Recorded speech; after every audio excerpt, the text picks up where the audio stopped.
هذا على سبيل الخصوص بالنسبة لكل واحد. وعلى سبيل العموم إذا طلعت الشمس من مغربها، من علامات الساعة الكبرى طلوع الشمس من المغرب. هنا ينغلق باب التوبة، ما قبل هذا باب التوبة مفتوح. لا ينبغي لأحد أن يأس من رحمة الله أبدا، فيخوف نفسه فيدخل باب اليأس. فلهذا كان السلف الصالح دائما يعتدلون في بواطنهم في ظواهرهم بين الرجاء وبين الخوف. فمن زاد رجاء على خوفه أو خوف على رجاء ذاك لأنه عنده مرض يحتاج أن يذهب إلى الطبيب. ومن الطبيب؟ من قد سلك الطريق قبله وعرف السلوك إلى ملك الملوك على التحقيق. ذاك هو الطبيب الذي قد اتصل بطبيب الأطباء محمد صلى الله عليه وعلى آله وصحبه وسلم، طب القلوب ودوائها، وعافية الأبدان وشفائها، ونور الأبصار وضيائها، صلى الله عليه وعلى آله وصحبه وسلم. فالصلاة على النبي محمد صلى الله عليه وسلم من جملة الأشياء التي تمحق السيئات، وقد جربت من الزمان القديم إلى زماننا هذا. من أكثر من الصلاة على النبي محمد صلى الله عليه وآله وسلم فإن الله يحول من حالة سيئة إلى حالة حسنة. ولو كان مبتلى بالمعاصي فإنه يوفقه الله للتوبة والإقلاع. وهذا مشاهد ومجرب إلى اليوم الليلة. أهم شيء أنك تقبل على الصلاة على النبي محمد صلى الله عليه وسلم وتستحضر عظمة النبي محمد عند رب النبي محمد. عندما تصلي على النبي محمد تظهر ثمرة الصلاة على النبي محمد. اللهم صل على سيدنا محمد. تستحضر عند تشديد ميم محمد عظمة محمد عند رب محمد صلى الله عليه وعلى آله وصحبه وسلم. فإنك إن صليت على هذه الكيفية أدركت ثمرة الصلاة على النبي محمد بغفر السيئات وإعلاء الدرجات وكثرة الحسنات، وفوق ذلك أكرمك رب البريات برؤية سيد السادات محمد صلى الله عليه وعلى آله وصحبه وسلم. والصلاة على النبي محمد صلى الله عليه وسلم من الله رحمة. وما معنى الصلاة من الله رحمة؟ ما معنى الصلاة من الله رحمة؟ أن الله يحولك من حالة إلى حالة، من حالة حسنة إلى أحسن، من حالة فقر وحاجة إلى حالة الغنى في الظاهر والباطن، من ميل إلى الشر إلى ميل إلى الخير. خلاص ترى الشر مثل العذرة، ما عاد تحب حتى تنظر إليه فضلا أن تفعله. تتحول من العجز والكسل إلى الهمة والنشاط ببركة الصلاة على النبي محمد صلى الله عليه وسلم. من الله رحمة، الصلاة من الله رحمة. يعني إذا صلى الله عليك أي رحمك الله. معنى رحمك الله حولك من حال غير مرضية إلى حال مرضية، حولك من النار إلى الجنة، حولك من الشقاء إلى السعادة. هذه رحمة الله سبحانه وتعالى. ففي الصلاة على النبي محمد خير كثير. فإذا سأل العبد ما لي يكثر من الصلاة على النبي محمد ولم أرى ثمرتها في الحال، نقول لأنك لم تستحضر عظمة محمد عند رب محمد عندما تصلي على محمد صلى الله عليه وعلى آله وصحبه وسلم.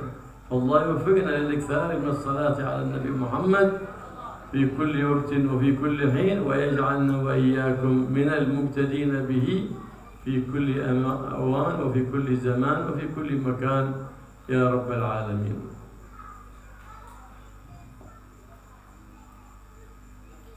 Allah Subhanahu wa taala berfirman, "Wa ma arsalnaka illa rahmah."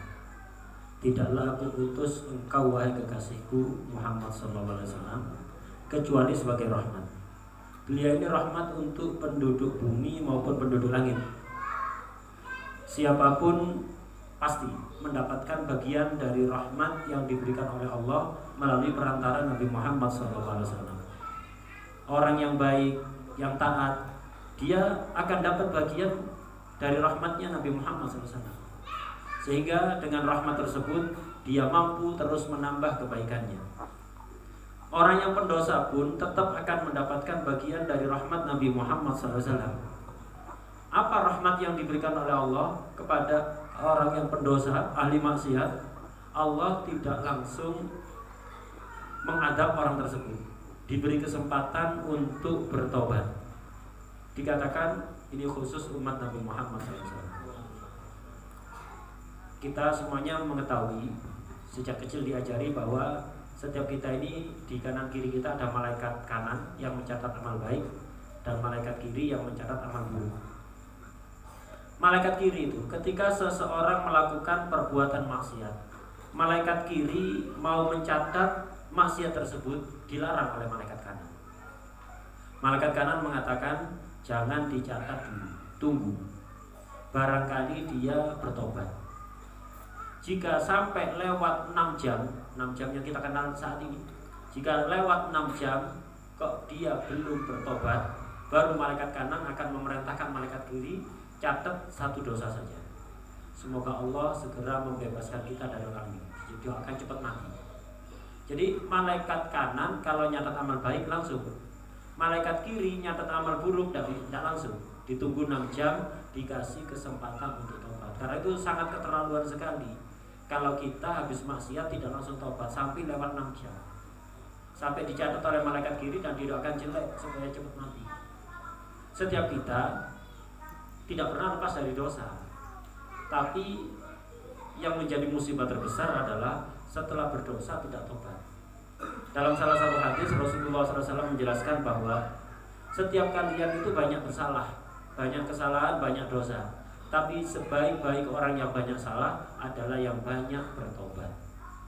Kita ini memiliki nabi istimewa yang berkat beliau kita mendapatkan rahmat lebih dibanding umat lain. Allah Subhanahu wa taala ketika dalam hadis qudsi menjelaskan, ketika ada seorang hamba bertobat setelah dia melakukan maksiat kemudian bertobat, Allah akan berkata pada orang tersebut, "Wahai hambaku, engkau tahu bahwa engkau memiliki Tuhan yang Maha Pengampun dan juga siap untuk mengadab dia. Wahai hambaku, aku betul-betul mengampuni kamu apapun keadaan kamu." Ini Allah SWT Maha Pengampun. Karena itu jangan sampai kita setelah maksiat kemudian tidak bertobat sampai lewat 6 jam. Segera bertobat, setiap maksiat segera bertobat. Pintu tobat ini sampai kapanpun, sebesar apapun dosa yang kita lakukan, akan terus terbuka dan tidak akan tertutup. Cuma syaratnya satu, setelah melakukan maksiat segera kembali kepada Allah dengan penuh keseriusan, dengan penuh keikhlasan, minta ampunan kepada Allah Subhanahu wa ta'ala. Karena Allah ini tidak pilih-pilih dosa. Dosa apapun asal kita serius dalam bertobat akan diampuni oleh Allah Subhanahu wa ta'ala. Pintu tobat akan terus terbuka, tidak akan tertutup. Pintu tobat itu hanya tertutup di dalam 2 keadaan. Satu, ketika seseorang telah sekarat, ajalnya, nyawanya sudah nyampe kerongkongan, sudah hampir terpisah dari badannya. Nah, ini akan tertutup pintu tobat untuk orang tersebut. Ini berbeda-beda masing-masing orang, tergantung kapan kematian menjemput dia. Ada penutupan pintu tobat secara umum, secara massal, yaitu ketika nanti matahari sudah terbit dari barat, sebagai tanda besar semakin dekatnya hari kiamat. Karena itu sebelum 2 hal ini terjadi, segera kita tobat. Jangan pernah berputus asa dari rahmat Allah. Sebesar apapun dosa kita, sebanyak apapun dosa kita, segera bertobat kepada Allah Subhanahu wa ta'ala.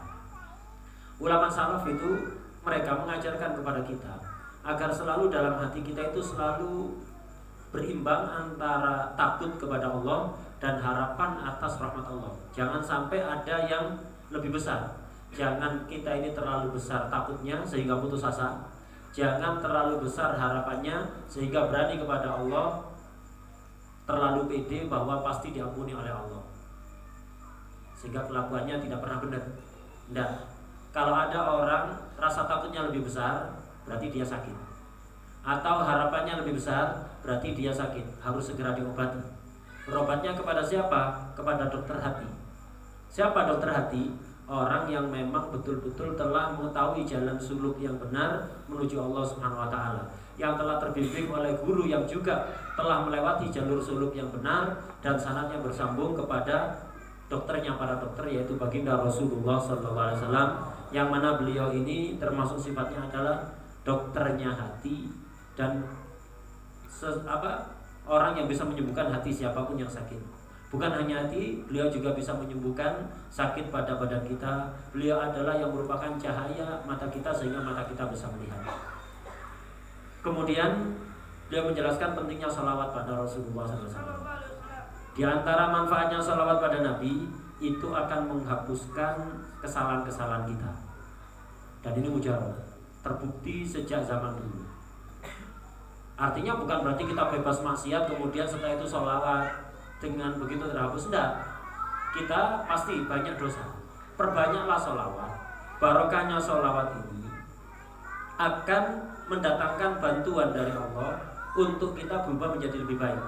Dan ini terbukti. Siapapun orangnya, bagaimanapun keadaannya, asal dia suka memperbanyak sholawat pada Rasulullah SAW, keadaannya akan diganti. Yang asalnya tidak baik dirubah menjadi baik. Yang asalnya sudah baik tambah menjadi baik, walaupun sebelumnya banyak melakukan maksiat. Tapi ada syarat yang penting. Sholawat itu bisa mendatangkan hasilnya dengan cepat, mendatangkan fadilahnya dengan cepat. Syaratnya ketika kita bersholawat pada Rasulullah SAW itu yang serius, yang fokus, dan setiap kali kita bersholawat hadirkan dalam hati kita betapa keagungan kedudukan baginda Rasulullah SAW di sisi Allah Subhanahu wa ta'ala. Khususnya kalau sholawat itu begini, kata beliau tadi mengijazahkan, ini sholawat yang sangat ampuh untuk segera mendatangkan hasilnya apapun niat Anda. Kalau sholawat itu mimnya ditasdid yang kuat, mimnya Muhammad itu Allahumma sholli ala sayyidina Muhammad. Mimnya ditasdid dengan kuat. Sepanjang salawat itu kita hadirkan dalam hati kita betapa keagungan Nabi Muhammad di sisi Allah Subhanahu wa taala. Khususnya ketika mentasdid mim. Jadi ketika Anda mentasdid mim, Allahumma sholli ala sayyidina Muhammad, hadirkan dalam hati kita keagungan baginda Rasulullah SAW di sisi Allah Subhanahu wa taala. Anda kalau rutin salawatnya model seperti itu, maka pastikan dosa-dosa Anda akan diampuni oleh Allah Subhanahu wa taala, derajat Anda akan ditinggikan oleh Allah Subhanahu wa taala, kebaikan Anda akan dilipat gandakan, dan insya Allah dalam waktu dekat kita akan diberi kesempatan oleh Allah untuk bisa memandang wajah indah Nabi Muhammad SAW. Dalam hadis dijelaskan siapapun yang bersolawat pada Nabi akan dibalas solawat oleh Allah. Kalau kita bersolawat pada Nabi, Allah yang balas solawat kepada kita. Apa maksudnya solawatnya Allah kepada kita? Artinya Allah memberikan rahmat kepada kita. Di antara bentuk rahmat itu, Allah akan segera merubah keadaan kita. Yang asalnya tidak baik menjadi baik, yang asalnya baik menjadi lebih baik, yang asalnya selalu kekurangan zahir maupun batin akan dicukupi oleh Allah, baik zahir maupun batin. Yang asalnya suka condong kepada perbuatan maksiat berubah, dia condong kepada perbuatan taat, dan dia merasa jijik secara berangsur-angsur. Dia akan merasa jijik untuk sekedar memikirkan maksiat, apalagi melakukan. Sekedar memikirkan, memandang saja sudah merasa jijik. Barokahnya sholawat pada Rasulullah SAW. Yang asalnya malas, lemah, selalu gagal dalam urusannya akan diganti oleh Allah, dirubah oleh Allah menjadi penuh semangat dan urusannya menjadi sukses. Jadi maksud Allah bersolawat kepada kita ketika bersolawat pada Nabi, artinya Allah akan memberikan rahmat kepada kita, sehingga kalau asalnya kita kondisi kita itu tidak diridhoi oleh Allah, akan berubah diridhoi. Kalau mestinya kita Kalau mestinya orang tersebut dimasukkan ke neraka, dirubah masuk surga. Kalau mestinya orang itu celaka, dirubah menjadi orang yang beruntung. Kemudian kalau sebagian dari kita ada yang bertanya, atau siapapun bertanya, saya sudah lama istiqomah sholawat, tapi kok saya tidak melihat hasilnya, tidak merasakan apa-apa, perubahan apapun dalam diri saya. Itu berarti kita perlu introspeksi diri. Bisa jadi atau pasti itu ketika kita sholawat tidak melakukan syarat yang tadi beliau sebutkan. Ketika bersholawat yang serius, yang fokus, kemudian hadirkan keagungan baginda Rasulullah SAW di sisi Allah ketika Anda bersolawat. Kalau Anda bersolawat dengan seperti itu, pastikan tidak lama Anda akan merasakan perubahan pada diri Anda. Semoga Allah Subhanahu Wa Taala membantu kita untuk selalu memperbanyak salawat pada Rasulullah SAW setiap saatnya dan selalu mengikuti beliau dimanapun dan kapanpun kita berada. وقد ورد في الأثر عن سيد البشر محمد صلى الله عليه وسلم إن القلوب لا تصدع. قيل يا رسول الله وما جلاؤها؟ قال ذكر الله سبحانه. ومن أعظم الأذكار لله الصلاة والسلام على حبيب الله ومصطفاه محمد بن عبد الله صلى الله عليه وآله وصحبه وسلم. ذكر لله سبحانه وتعالى. إذ أنك أيها العبد أنت لا تستطيع أن تصلي على الله على حبيب الله فتسأل الله يا رب لا أستطيع أن أبي حبيبك محمد بالصلاة عليه، لكن أسألك أن تصلي عليه. فصلاة الله عليه هي إمدادات إلهيات وكمالات وفيوضات ربانيات للحبيب سيد السادات محمد صلى الله عليه وسلم. وأنت بصلاتك عليه تستمد من تلك الإمدادات التي وصلت من رب البريات إلى سيد السادات محمد صلى الله عليه وعلى آله وصحبه وسلم. لكن العبد إذا أراد أن يحوز ثمرة الأوراد، ثمرة الأذكار، ثمرة الصلوات، عليه بالاستقامة. ثمرة مجالس العلم بالاستقامة. قالت سيدتنا عائشة كان عمل رسول الله صلى الله عليه وسلم ديما، كما في الحديث أحب الأعمال إلى الله أدومها، أي ما استقام عليه الإنسان. ما هو يوم يحضر مجلس، أسبوع هذا يحضر، أسبوع ما يحضر، فهو يتقلب على ما استقر. الثبات، كان النبي محمد صلى الله عليه وسلم يحب الثبات في الأمر، الاستقامة، حتى لو كان عمل قليل لكنه مستمر خير من كثير منقطع. فلهذا النبي محمد صلى الله عليه وسلم قال عليكم بالأعمال ما تطيقون. ما معنى ما تطيقون؟ أي تطيقون المداومة عليه، فاثبتوا عليه. فالذي يعمل أعمال كثيرة ثم يقطعها مدة طويلة هذا غير حسن، ليس على منهج جد الحسن محمد صلى الله عليه وسلم. لكن من أراد الفلاح وأن يسلك منهج الفلاح، منهج الحبيب محمد صلى الله عليه وآله وسلم، فعليه إن عمل عمل أن يداوم عليه ويستقيم على ذلك العمل كما كان عليه السلف الصالح. بدأ بقيام الليل بقليل ثم استقام عليه ثم زاد عليه قليلا قليلا، فإنهم بالتدرج بلغوا المراتب العاليات. ولا يقوم الليل ليلة واحدة، يقوم الليل كله ثم يتركه أيام وليالي يترك قيام الليل. ليس هذا حسن.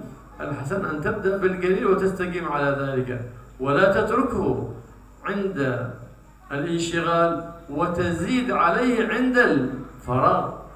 هكذا كان السلف الصالح. فلان من الأولياء كان له 50 سنة ما ينام ليل ولا نهار، 40 سنة. هل هذا في ليلة؟ لا، إنما هو بالتدرج.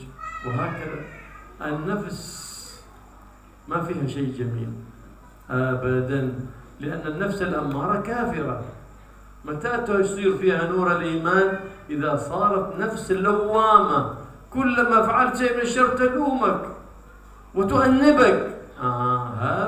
هذه نفس بدأ يشرق النور فيها. أما ما دامت أمارة لا تلومك فتلك نفس شيطانية كافرة والعياذ بالله، فاحذرها. لكن إيش الجميل في النفس؟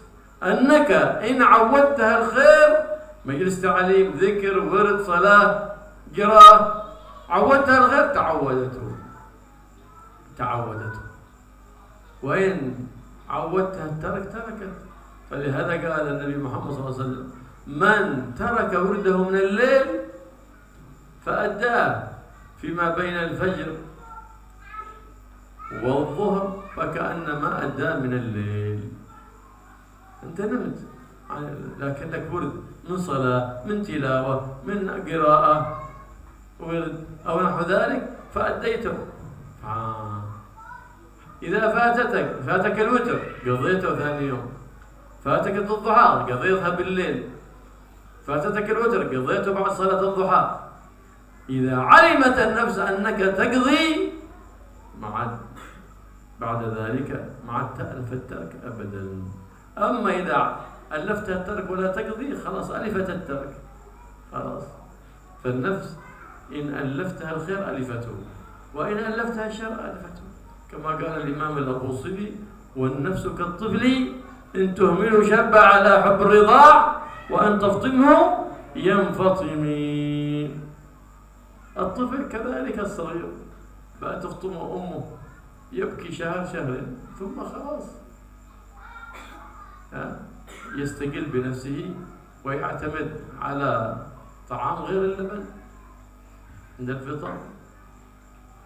بعد سنة، بعد حولين تفطمه له خلاص، ما عادش الرضاع بعد الحولين. بل الرضاع بعد الحولين يضر الطفل. الذي ترضع طفلها بعد الحولين تضره من حيث تظن أنها محبة له. لا، كذلك أنت تعطي نفسك على هواها تظن نفسك أنك في راحة. لا، أنت لست في راحة ولم تدخل إلى قلبك السعادة. ليش؟ السعادة في طاعة الرحمن وفي الاقتداء والاهتداء بحبيب الرحمن محمد صلى الله عليه وعلى آله وصحبه وسلم. فلهذا من طلب الراحة في الدنيا فهو يطلب المستحيل. طلب الراحة في الدنيا محال، لكن الراحة للدنيا لمن عرف الله ومن عرف حبيب الله ومن عرف حبيب الله ومصطفى محمد بن عبد الله. للعارف راحة. لماذا؟ لأنه نظر في الوجود ولم يرى في الوجود إلا الموجود، فنظر في الأفعال كلها وجدها آثار والمؤثر واحد الله. فتقوى إيمانه بالله ووثيق بالله وأن هناك مدبر حكيم مختار ثقتي به سبحانه وتعالى. حسن ظنك به. فالله سبحانه وتعالى يقول: أنا عند ظن عبدي بي فليظن بي ما شاء. إن ظننت بالله خير لن ترى في حياتك إلا خير. والآن نحن في زمان تكثر فيها الفيروسات، كل يوم فيروس جديد، كل يوم فتنة جديد. كيف التطعيم، كيف الفاكسين من هذه الفتن؟ بالتعلق بشمائل النبي محمد، بسيرة النبي محمد، بالتعلق بالنبي محمد وبخلفاء النبي محمد صلى الله عليه وسلم. نحفظ أنفسنا ونحفظ أولادنا. فإن الإنسان إذا نزلت الفيروسات وعنده حسن ظن بالله أنه ما بيصيب بشيء من الفيروس ولا من هذا الوباء، ما يصاب به. فالمصيبة كل المصيبة سوء الظن بالله وأنه سيصاب فيروس في المستقبل، سيصاب بمرض، سيصاب بفقر. هذا سوء الظن بالله. فإذا مات يموت عاصي. وسوء الظن بالله من أكبر معاصي القلوب، وحسن الظن بالله من أكبر من طاعات القلوب. فكن دائما حسن الظن بالله. فإذا ظننت بالله أنه لا يأتيك منه إلا خير فلن ترى إلا كل خير في الدنيا، في البرزخ، وفي يوم القيامة. وهكذا كان بعض الأخيار من الوزراء إذا كلمه أحد وكلمه الملك قالوا خير إن شاء الله، ما في لسانه خير إن شاء الله. فذات مرة كان هذا الوزير خرج في رحلة صيد مع الملك، وهو في رحلته فاصطاب الملك في إصبعه، فقال لوزيره لقد اصطبت في إصبعي، فقالوا خير إن شاء الله.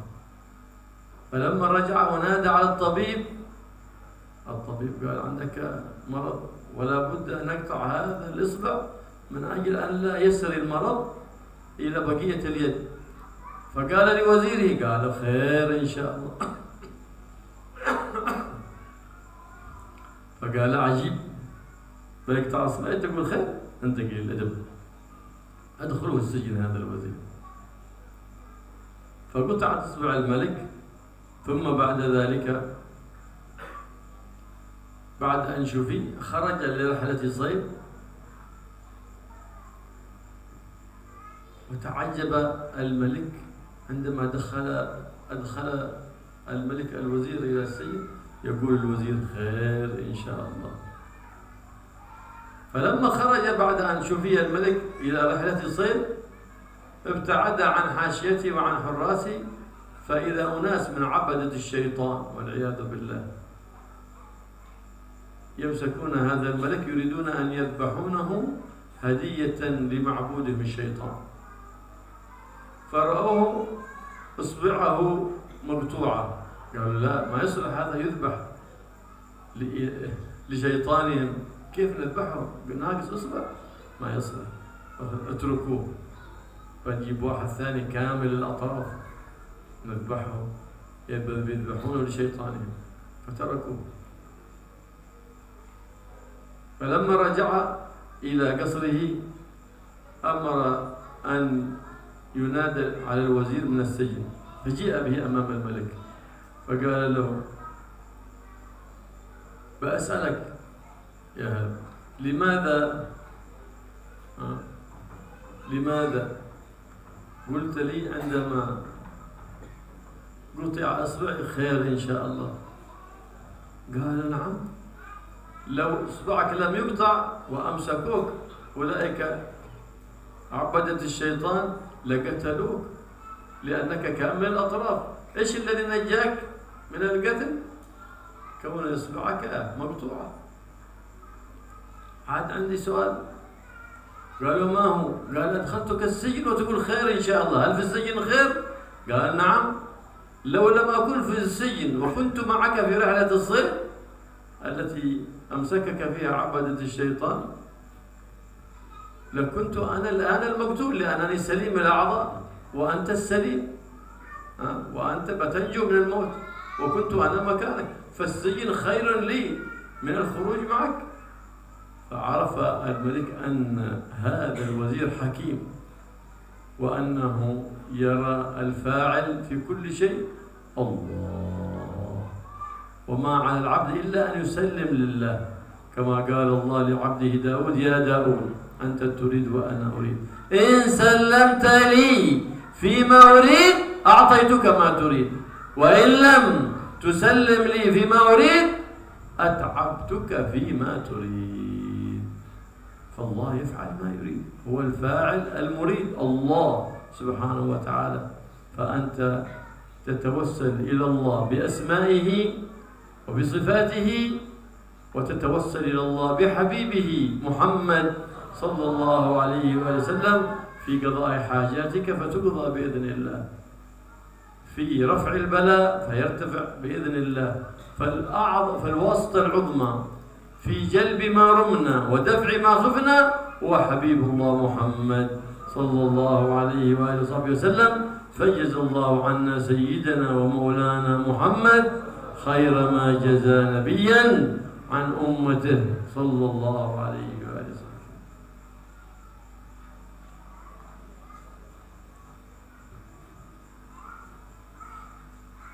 Di dalam salah satu hadis baginda Rasulullah SAW menjelaskan bahwa hati seseorang itu akan berkarat Jadi setiap hati itu bisa berkarat. Kemudian sahabat bertanya, bagaimana cara membersihkan karat hati? Rasulullah SAW menjawab, dengan cara memperbanyak zikir kepada Allah. Jadi banyak zikir kepada Allah itu bisa menghilangkan karat hati. Dan termasuk zikir yang teragung adalah bersolawat pada Rasulullah SAW. Jadi solawat itu bagian dari zikir. Ketika kita bersolawat pada Nabi, perhatikan, sebenarnya kita tidak bersolawat pada Nabi. Kita tidak mampu bersolawat pada Nabi. Yang kita lakukan bukan kita bersolawat, tapi kita minta kepada Allah agar Allah bersolawat pada Nabi. Allahumma salli ala sayyidina Muhammad. Ya Allah, bersolawatlah engkau kepada kekasihmu Nabi Muhammad SAW. Itu yang benar. Jadi bukan kita bersolawat, tapi kita minta kepada Allah agar Allah bersolawat kepada Nabi. Apa artinya solawat kita? Jadi kita bukan bersolawat pada Nabi, tapi kita minta kepada Allah agar Allah bersolawat kepada Rasulullah SAW. Dan perlu kita pahami, apa makna solawat Allah kepada Nabi dan apa makna solawat Allah kepada kita. Tadi dijelaskan bahwa setiap kita solawat pada Nabi, Allah akan bersolawat pada kita. Solawat Allah kepada Nabi maksudnya Allah memberikan madad, memberikan anugerah, memberikan rahmat spesial yang tidak diberikan kepada siapapun kecuali Rasulullah SAW.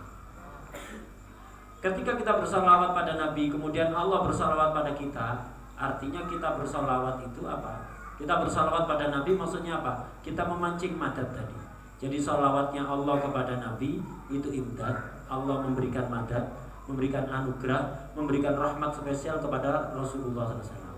Ketika kita bersalawat pada Nabi, itu sama sekali tidak menguntungkan Nabi. Untungnya kepada kita sendiri. Keuntungannya pada kita sendiri. Kita bersalawat pada Nabi artinya kita memancing madad dari Allah melalui perantara Rasulullah SAW. Memancing rahmat anugerah dari Allah melalui Rasulullah Sallallahu Alaihi Wasallam. Kemudian di antara cara biar sholawat kita itu bisa segera mendatangkan hasil, menciptakan perubahan pada diri kita dan kehidupan kita, itu caranya harus istiqomah. Kalau punya wirid sholawat jangan kadang-kadang dibaca, kadang-kadang tidak. Kalau pas semangat dibaca, kalau pas malas ditinggalkan. Tidak, harus istiqomah, rutin. Setiap hari harus dijaga. Amalnya Rasulullah SAW itu begitu, berkesinambungan, rutin, setiap hari dilakukan. Dan dalam hadis beliau menjelaskan, sebaik-baik amal yang paling dicintai oleh Allah, yang paling besar pahalanya adalah yang paling berkesinambungan, langgeng, setiap hari rutin dilakukan walaupun sedikit. Ini dalam segala hal, dalam zikir, dalam majlis taklim juga begitu. Majlis taklim kalau kita ingin segera mendapatkan ilmu seluas-luasnya, ya harus rutin. Jangan minggu ini datang, pekan ini datang, pekan depan bolos. Tidak, yang rutin. Jangan bolong-bolong, jangan suka bolos, yang rutin. Rasulullah SAW itu suka orang yang konsisten, yang amalnya itu berkesinambungan, rutin dijaga, istiqomah. Sebaik-baik amal itu yang rutin dilakukan walaupun sedikit. Itu Rasulullah SAW juga mengajarkan kita begitu. Kalau kita itu beramal kepingin istiqomah, mulai dari yang sedikit. Dalam salah satu hadis beliau bersabda, alaikum minal amal matutikun. Kalian itu kalau beramal, lazimilah amal yang mampu kalian lakukan. Artinya mampu untuk diistiqomahi. Jadi ini resep dari Rasulullah SAW. Kalau kita kepingin punya amal yang istiqomah, dan itu paling dicintai walaupun sedikit, mulailah dengan amal yang kira-kira kita mampu istiqomah. Walaupun capek tetap kita mampu melakukan karena tidak terlalu banyak. Mulai dari yang begitu, yang kira-kira walaupun kita pas males, walaupun kita pas capek, tetap kita bisa melakukannya karena tidak terlalu banyak. Nanti kalau pas semangat ditambahi sedikit demi sedikit. Begitu dijaga sampai betul-betul kita istiqomah, tidak pernah meninggalkan dalam kondisi capek sekalipun, dalam kondisi malas sekalipun, sampai betul-betul ini bisa kita jaga dalam beberapa waktu yang cukup lama. Nanti ditambah lagi. Nambahnya jangan banyak-banyak. Kira-kira tambahannya ini kalau pas kita capek atau malas, tetap kita bisa melakukannya karena tambahnya tidak terlalu banyak. Nanti kalau pas semangat ditambahi lagi. Terus begitu sampai betul-betul istiqomah, nanti tambah terus begitu. Itu resep dari Rasulullah SAW kalau kepingin punya amal yang istiqomah. Amal yang langsung banyak sehari saja habis libur berhari-hari itu kurang disukai oleh Allah Subhanahu wa taala. Siapapun yang ingin al-falah, kepingin beruntung, maka ikutilah Nabi pembawa keberuntungan, yaitu dengan cara amal itu yang istiqomah. Ulama salaf itu begitu. Mereka itu kalau kita mendengar manaqibnya para salaf, mereka bangun malam sholat, semalam suntuk tak tidur sama sekali, setiap hari puasa, sholatnya sekian rakaat. Itu bukan langsung sulapan sekali langsung bisa begitu, mereka enggak. Itu mereka sejak kecil belajar secara bertahap, sedikit demi sedikit ditingkatkan. Sudah bisa istiqomah ditingkatkan lagi, bisa istiqomah ditingkatkan lagi. Bukan langsung semalam suntuk tak tidur begitu, enggak. Mereka melakukan itu secara bertahap. Kalau kita belum pernah mencoba seperti mereka bertahap, langsung bangun semalam suntuk untuk sholat, tidak tidur sama sekali, habis libur seminggu, atau bisa kapok selama-lamanya tidak melakukan lagi. Nah ini nggak bagus itu. Lebih baik kita cuma beberapa rakaat tapi istiqomah begitu. Itu cara kalau kita kepingin beruntung. Jadi resepnya tadi itu, mulai dari yang sedikit sekiranya kita bisa istiqomah dalam kondisi apapun. Nafsu itu tidak punya kebaikan sama sekali. Nafsu itu yang paling rendah adalah nafsu ammarah, nafsu yang suka mengajak kita untuk melakukan keburukan, kejelekan. Ini nafsu seperti ini nafsu yang masih kafir, nafsu yang masih dikuasai setan. Kapan nafsu itu mulai memiliki cahaya keimanan? Ketika naik level menjadi nafsu lawwamah, yang suka menyalahkan diri sendiri ketika melakukan kesalahan, ketika maksiat. Hati kita itu seolah-olah menyalahkan diri kita sendiri. Ketika melakukan sesuatu yang tidak baik, dalam hati kita ada rasa menyalahkan diri sendiri. Itu berarti nafsunya telah mendapatkan cahaya keimanan, sudah naik level menjadi lawwamah. Lah nafsu itu tidak punya kebaikan sama sekali kecuali satu. Kalau dibiasakan melakukan apapun, akan senang untuk melakukan terus. Jadi nafsu itu kalau dibiasakan untuk zikir, dibiasakan untuk ibadah, dibiasakan untuk kebaikan, dia akan suka kebaikan itu dan tidak mau meninggalkannya. Itu satu-satunya kebaikan nafsu. Kemudian juga tadi beliau menjelaskan bahwa kita ini kalau punya wirid apapun itu, sholawat, baca Quran, sholat, puasa atau apa, kok terlewat, mestinya kita baca di hari itu kok terlewat, maka dikodok. Misal kita rutin setiap malam sholat witir, kok waktu suatu malam capek ketiduran amblas sampai subuh tidak bangun, ya dikodok nanti di waktu duha. Begitu juga kalau kita rutin setiap pagi sholat duha, kok kemudian karena kesibukan tertentu terlewat duha itu sampai keluar waktunya, dikodok, jangan ditinggalkan begitu saja. Kata Rasulullah SAW, siapapun yang punya wirid di malam hari, apakah itu sholat, sholawat, bacaan Quran, dzikir atau yang lain, yang dia rutinkan setiap malam, kok suatu malam gak sempat melakukan, maka kodoklah antara subuh sampai zuhur. Ketika Anda kodok antara subuh sampai zuhur, pahalanya sama persis seperti ketika Anda melakukan di malam hari. Begitu. Ketika ada amal yang kelewat waktunya belum sempat kita lakukan, dikodok. Dengan begitu nafsu kita nanti akan malas untuk meninggalkan. Kenapa? Kepikiran, waduh, ini kalau tidak saya baca sekarang nanti numpuk, bacanya 2 kali lipat atau 3 kali lipat. Tapi kalau kita terlewat, punya istiqomah duha atau witir, terlewat, ya sudah, gak dikodok, besok tinggalkan lagi, akhirnya ditinggalkan total nanti. Kemudian nafsu itu sebagaimana dijelaskan oleh Imam Busiri, katifli, seperti anak kecil. Anak kecil yang menetek ke ibunya. Intuhmilhu syab'ala hubbir radai wa intaftimu yang fatimi. Jika anak kecil itu terus setelah umur 2 tahun tetap disusui oleh ibunya sampai besar, ya akan tidak bisa lepas. Tapi kalau dilepas mungkin dia nangis sehari, 2 hari, atau sebulan, 2 bulan. Tapi habis itu dia suruh nyusu, tidak mau lagi sudah. Nah begitu juga nafsu. Kalau kita terus untuk santai-santai terus, sampai kapanpun ya akan malas terus. Dan orang yang suka santai-santai pastikan tidak bahagia. Orang yang pemalas itu suka santai-santai, malas, nuruti malas, pasti hidupnya tidak bahagia. Silahkan Anda duduk bersama mereka, di hatinya tidak ada kebahagiaan. Kalau kita ingin bahagia di dunia ini harus capek. Kita sibukkan diri kita, jangan nuruti males, jangan suka santai-santai ada di dunia, bukan tempatnya. Ikuti Rasulullah SAW, ikuti penerus Rasulullah SAW. Mustahil kita mencari ketenangan dengan santai-santai di dunia, itu mustahil. Orang yang betul-betul bisa nyaman hidup di dunia itu hanya orang yang telah betul-betul mengenal Allah, telah betul-betul mengenal Rasulullah SAW. Kenapa orang yang betul-betul mengenal Allah itu selalu dalam keadaan bahagia? Apapun keadaan yang terjadi dia bahagia. Kenapa?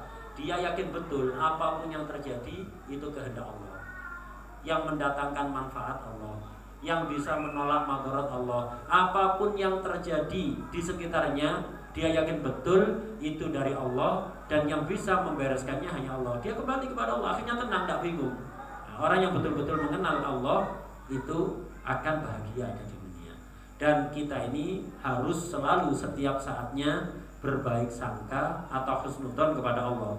Kenapa? Allah memperlakukan kita sesuai dugaan kita kepada Allah. Ana inda dzanni 'abdi bi. Aku itu tergantung persangkaan hambaku kepadaku.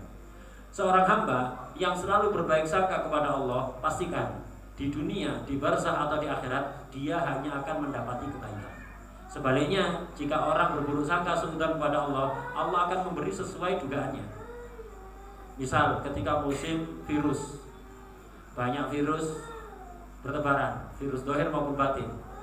Kalau ada orang selalu suudzon pada Allah, waduh jangan-jangan nanti saya terpapar, jangan-jangan saya nanti ketularan, terpapar beneran. Ketika ada banyak virus, yang berbaik sangka, yang baik persangkanya pada Allah, ya saya husnudzon kepada Allah, saya akan sehat terus, tidak akan tertular, tidak akan terpapar, Anda akan selamat. Begitu kunci hidup di dunia itu. Kalau Anda kepingin selalu dalam kondisi baik, selalulah berbaik sangka kepada Allah Subhanahu wa ta'ala. Setiap hari di dunia ini banyak virus zahir maupun batin. Kita perlu vaksin. Vaksinnya apa? Yang kenal kepada Rasulullah SAW, yang cinta kepada Rasulullah SAW. Kenalkan diri kita kepada Rasulullah, kenalkan diri kita kepada para kekasih Allah, penerus Rasulullah SAW. Kemudian beliau tadi bercerita tentang pentingnya husnudzon, bahwa orang yang selalu berbaik sangka kepada Allah di dunia, di barzakh, di akhirat akan selalu mendapatkan kebaikan.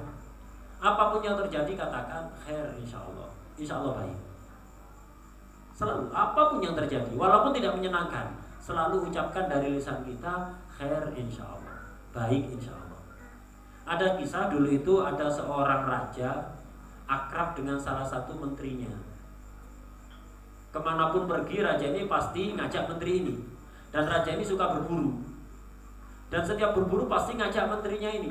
Dan menterinya ini apapun yang terjadi pasti suka mengatakan kalimat khair, insyaallah, baik, insyaallah. Suatu ketika berburu, raja ini tangannya kena bisa hewan yang berbisa, keracunan, kesakitan. Dia kena sengat hewan tertentu yang sangat berbisa, dia kesakitan. Ketika raja itu sedang kesakitan, si menteri tadi bilang khair, insyaallah, insyaallah baik-baik saja. Raja masih memaklumi, biasa saja. Kemudian pulang, dibawa periksa ke dokter. Kata dokter, wahai raja, jari-jari Anda ini sudah keracunan, harus dipotong, harus diamputasi, kalau tidak akan menjalar ke seluruh tubuh. Akhirnya terpaksa dipotong. Ketika dipotong tadi, menteri tadi bilang lagi khair, insyaallah, baik, insyaallah. Raja langsung marah, kamu ini rupanya senang ya dengan kesedihanku, dengan penyakitku, tanganku dipotong, kamu bahagia ya? Kamu tidak punya adab, kamu harus penjara. Akhirnya raja itu marah, menterinya tadi penjara, gara-gara dia tersengat hewan berbisa, mengatakan khair, insyaallah. Tangannya, jari-jarinya dipotong, lagi-lagi mengatakan khair, insyaallah. Dianggap dia berbahagia di atas penderitaan raja, akhirnya dipenjara. Lagi-lagi menteri ini tidak pernah lepas dari kalimat itu. Ketika dijebloskan ke penjara, masuk penjara, mengatakan khair, insyaallah. Selalu begitu, berbaik sangka kepada Allah Subhanahu wa ta'ala. Kemudian raja itu sembuh. Setelah sembuh, muncul lagi keinginan untuk berburu karena hobi berburu. Dia berburu, tapi untuk kali ini tidak mengajak menterinya. Menterinya di penjara. Kalau dulu biasanya mesti ngajak menterinya ini. Dia berburu dengan asistennya yang lain, dengan prajuritnya, tidak dengan menteri ini. Ketika dia sedang asik berburu, mengejar hewan buruan, dia termasuk terlalu dalam ke hutan sampai terpisah dari prajuritnya. Di tengah hutan tertangkap orang-orang yang mereka adalah pemuja setan. Pemuja setan. Raja ini ditangkap, kemudian mau dikorbankan, mau disembelih untuk persembahan kepada setan-setan yang mereka puja. Sudah dipersiapkan upacara penyembelihan, pengorbanan. Tiba-tiba kelihatan jari-jarinya ternyata kurang. Akhirnya para pemuja setan itu mengurungkan niatnya. Waduh, ini tidak sah dibuat korban ini.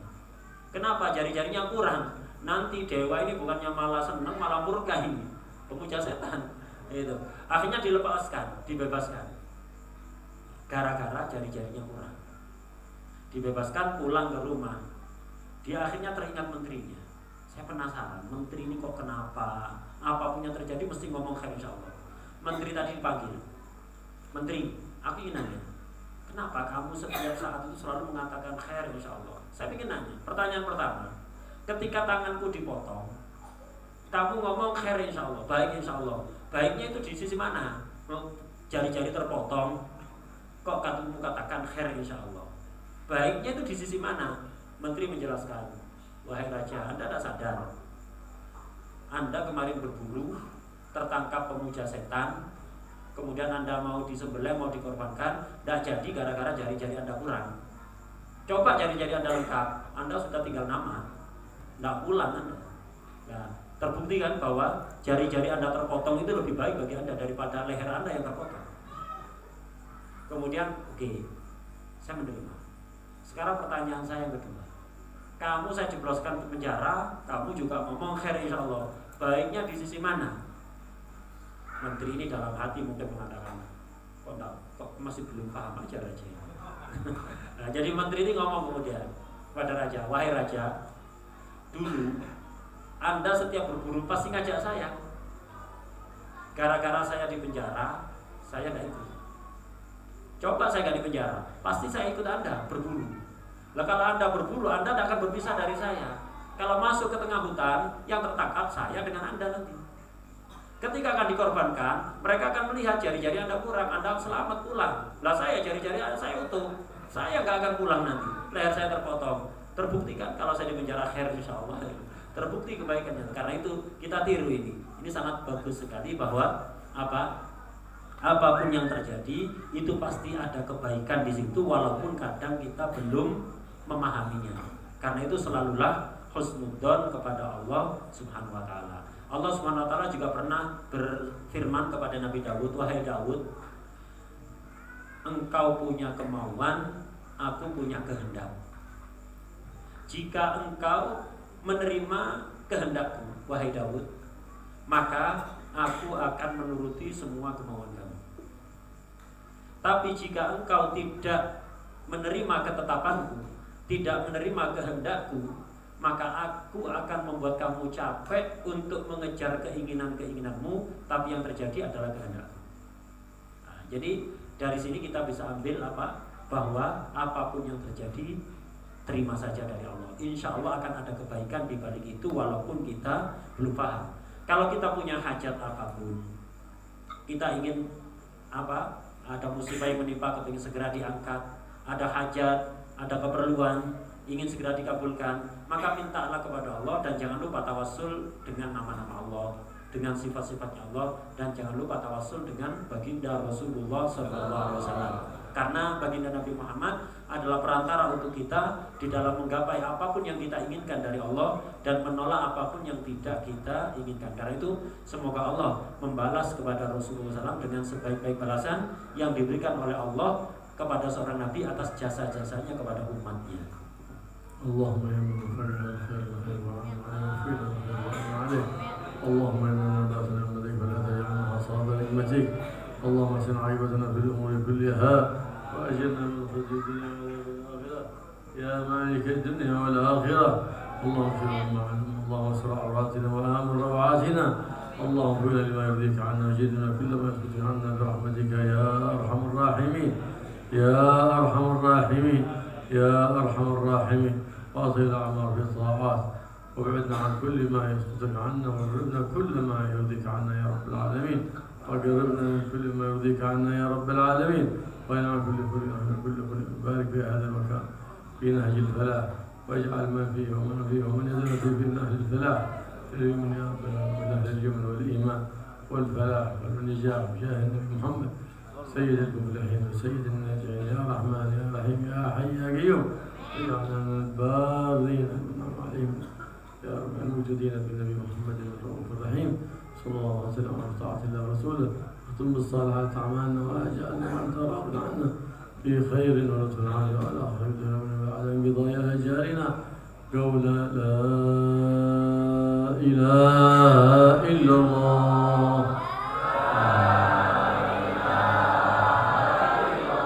لا إله إلا الله لا إله إلا الله محمد رسول الله صلى الله عليه وآله وسلم. كلمة حق عليها نحيا وعليها نموت وعين ثورة اللهم احنا عليها يا حي وامتنا عليها يا مميت وبعثنا عليها يا باعث. ثبتنا في قلوبنا وبها ذنوبنا وبها عيوبنا وصل بها قلوبنا وقلوبنا يا رب العالمين برحمتك يا أرحم الراحمين يا أرحم الراحمين يا أرحم الراحمين. وصلى الله على سيدنا محمد وآله وصحبه وسلم. سبحان ربك رب العزة عما يصفون والحمد لله رب العالمين.